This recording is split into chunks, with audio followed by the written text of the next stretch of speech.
wakati mwingine tuzungumze kuhusu wokovu na namna ya kukwepa mitego mbalimbali ya mwovu, ya kwamba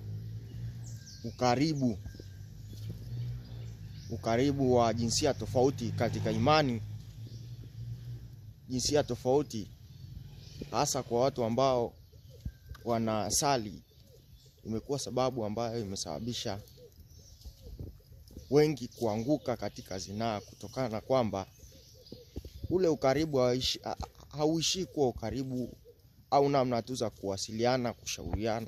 Hapana. Mwisho wa siku ile huwa hatari kabisa, kwa sababu watu hawaishi tu kushauriana. Hapana. Wanajikuta kwenye maeneo ambao hata wakufikiria watakufika. Kwa nini? Kwa sababu wamevuka mpaka, kwamba kuna ukaribu fulani ambao wameweka, ambao ukaribu huo shetani ndo ameutumia kuangusha. Ndio maana Paulo anasema ikimbieni zinaa. Zinaa ni mazingira fulani yanakimbiwa. Ni mazingira fulani yanakimbiwa. Sasa ukimkuta Mkristo kijana anamshauri binti usiku kucha kuhusu kuacha uovu, wanaongea kwenye simu, wanachati. Anyway, inaweza isiwe kero, lakini the end of the day nini kitakachozaliwa? Unakuta ni maanguko tu yanaendelea. Kwa hiyo katika vitu ambavyo vinachangia sana watu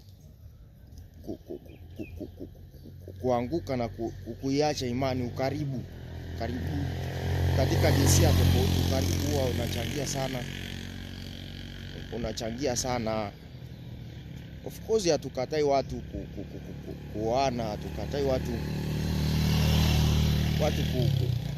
kuishi katika namna